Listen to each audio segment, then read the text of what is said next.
इनके पास केवल झूठा फंसाना, पॉलिटिकल लोगों के ऊपर मुकदमे दर्ज करा देना, डराना, यही इनके पास पॉलिटिकल स्ट्रेटजी है। नफरत फैलाना, झूठ फैलाना।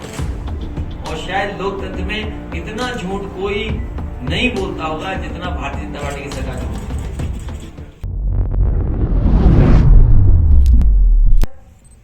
वो जानते ही नहीं है। अगर वो जानते होते तो शायद ये काम पूरा कर लेते, क्योंकि दोनों सरकारें उनकी हैं, तो वो हाईवे आगे जुड़ जाएगा। आने वाले समय में गाजीपुर हाजीपुर जो बन रहा है एनएचएआई का एक्सप्रेस, वो 4 लेन हाईवे, उससे जुड़ जाएगा। और कह रहे हैं कि हम चालू कर देंगे, तो जाकर के हाईवे कहां चला जाएगा। और सोचिए कितने सालों से बन रहा है आपका लखनऊ की कौन सी रोड, कितने सालों से बन ही रहा है वो बस। नहीं, किसान बस हो गया।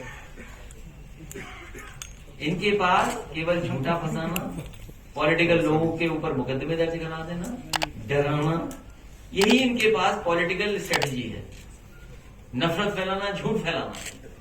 और शायद लोकतंत्र में इतना झूठ कोई नहीं बोलता होगा जितना भारतीय जनता पार्टी की सरकार झूठ बोलती है। खड़े होते झूठ बोल देती है।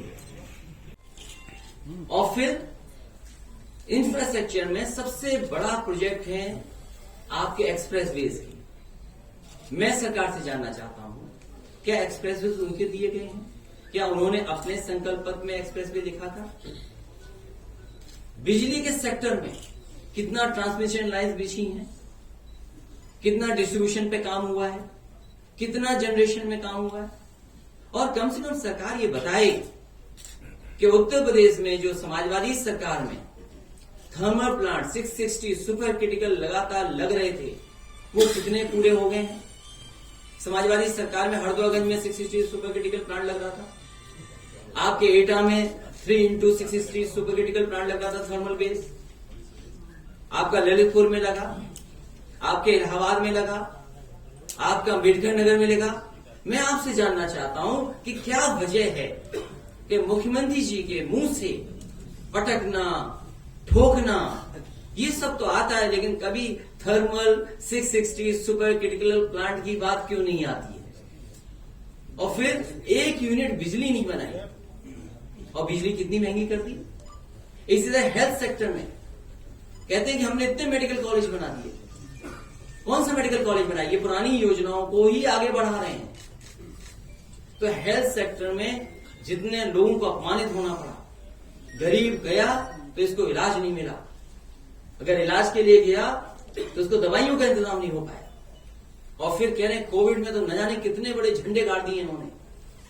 याद कीजिए वो कोविड का समय, जिस समय लोगों को सबसे ज्यादा जरूरत थी, जब सबसे ज्यादा मजदूरों को जरूरत थी, क्या मजदूरों की मदद की थी सरकार ने? जब खाने की सबसे ज्यादा जरूरत थी, उस समय एक भी मजदूर की सरकार ने मदद नहीं की। मुझे खुशी है इस बात की कि जनता के बीच से जो अच्छा काम कर रहे लोग, तमाम एनजीओ, तमाम पॉलिटिकल लोग, तमाम अपने आप जो लोग थे, उन्होंने पानी पिलाया, खाना पिलाया, जो सुविधा दे सकते थे वो सुविधा दी। और सरकार आज भी जिक्र इस बात का नहीं कर रही है। बसों का तो बहुत याद है सरकार को, लेकिन क्या सरकार को ये याद है कि कितने मजदूरों की जान चली गई? क्या दिल्ली की सरकार बता पाएगी कि कितने मजदूरों की जान गई है देश में?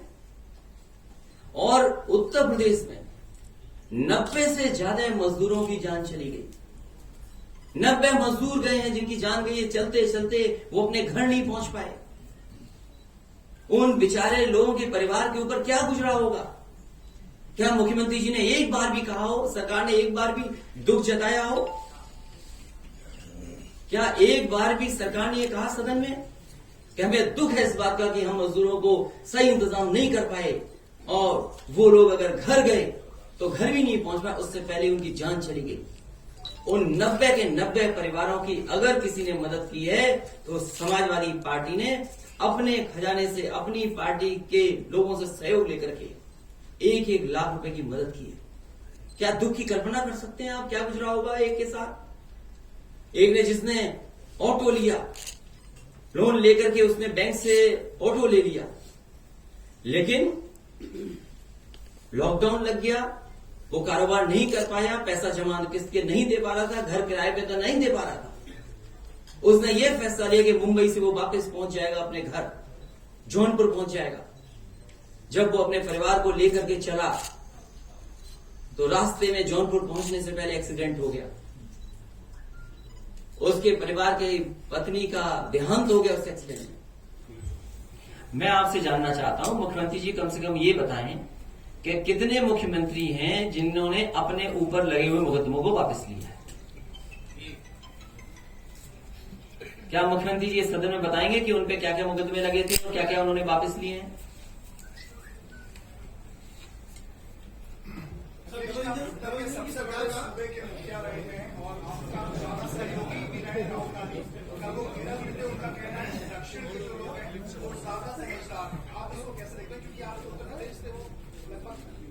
उन बातों में मैं नहीं कहना चाहता। आप पूछिए सरकार से कि उत्तर प्रदेश की सरकार $1 ट्रिलियन इकोनॉमी बनाना चाहती थी, उसके लिए क्या कदम उठाए, क्या फैसले लिए? आप कितने ट्रिलियन कौन बनाएंगे? अखिलेश जी, आपकी सरकार आएगी तो कितने ट्रिलियन कमी होगी?